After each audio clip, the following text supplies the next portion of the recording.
Hello and welcome to 52 Weeks. This is week 12. We're still in chapter 3 with natural resources. So the start of all this is looking at Warren Manning's plan for the city as a comprehensive plan, kind of an initial start of what all this planning means for the city, and has given us the structure that we have today. So when we looked at last week, we understood that the conditions within Harrisburg and many cities at the time were not that great, hence the reason for the City Beautiful movement, or at least this whole action to try to make cities better, more livable for all. Since we looked at last week was natural resources, we're looking now at the man-made resources. So we look at the historic building stock in Harrisburg. It was really 89% of the city's buildings were built before 1959. So that's interesting to be thinking about when Harrisburg was at its peak and how much of the buildings got built and pretty much locked into where we are. The benefit to this is there's a consistency in the urban fabric around the city. As you drive around, you're going to see areas that have a sameness because that's when they were built together through speculative housing. The housing on the blocks were built in groups. So we look at row houses that were built together. You see that in many places in Harrisburg. The housing types also change around the city as you drive around. You can see a certain type, a style, a scale, and detailing within specific neighborhoods or main streets through the city. So that's one of the unique features in Harrisburg, that we have a lot of housing stock that is still intact. For the city of this size, it's incredible to see as you wander through streets, to take notice to details and pick up where you see similarities and differences. The basic form of a lot is a rectangle about twice as long as it is wide. And if one has ever traveled to any of the Northeast cities, you would find this same type of house structure, or even that size, lot size, in a lot of your cities. That goes back to the land use, and we talked about building codes and fire codes. You can go back to chapter 2 and look at the building codes and fire codes that shaped urban form at the time, and has pretty much set the standard for houses in many parts of the cities in the Northeast. Then those are following a lot of European model in the city plan and city design. So if you travel to any of these cities, you're going to see an attached houses that are row houses, or what they now call townhouses. The pattern that was modified in some of the areas would have an additional front or side or rear porches. You might see some variation in that. We might see more variety in the duplexes that came about, and we also have semi-detached or detached houses. There's some things we may even see triplexes, but that's not really a model that we've seen here in Harrisburg.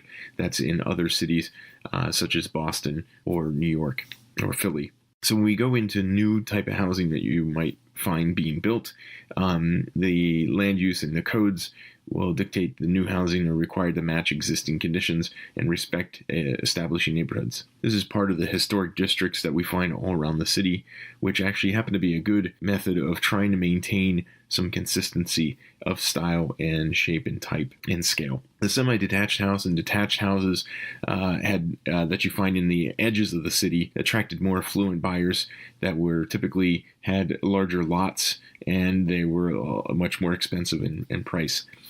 So I know one thing when living in East Falls back in Philadelphia, you could see a difference where the people who were workers at the time working along the mills in East Falls had smaller houses. They were either 2 stories, and pushed together, and didn't have porches or a lot of open space on the property. And then as you got up to managerial positions, you could see more porches. You might see 3 stories or get into detached houses. So there's an interesting social aspect of housing and house type that one can study really in any cities that you look at. But even what's important is the industrialization of cities in the Northeast. So when we look at these areas that are historic, one of the things in this chapter 3, we're looking at historic districts. All through this map shows the Harrisburg Historic District. We've got the Harrisburg District of Shipoke. There's a Midtown District that's in there, Mount Pleasant Historic District, the Uptown Historic District, and we also got the Old Downtown Historic District. These districts are part of the National Register, and these are important to help maintain, again, architectural quality. Some people think about this as being very restrictive, And yeah, sometimes they are, and yeah, that they are restrictive for a reason, to try to maintain the character of the street. This goes back to chapter 2. We talk about what happens when we lose a building on a street, and how that starts to devalue everybody else on the street. This is just urbanism 101, and when we look at city planning and block type housing, it's the same thing with understanding a historic district. You want to make sure, you wouldn't want to put in a new modern looking building within the block. It's very difficult to get those to blend in. There are architects and builders out there and contractors that can do this well, and it takes a really skilled eye to work in the proportions, the scale, to get these buildings to work right. If you want a very interesting read, go through Philadelphia and look at what they've been doing with their infill housing all around the city. You're going to see some really good examples of infill housing that matches, even using modern materials that work well on a block. And then you're going to see some not so wonderful modern materials used on a block. And that's part of the problem they have in Philly, is trying to maintain some sort of consistency.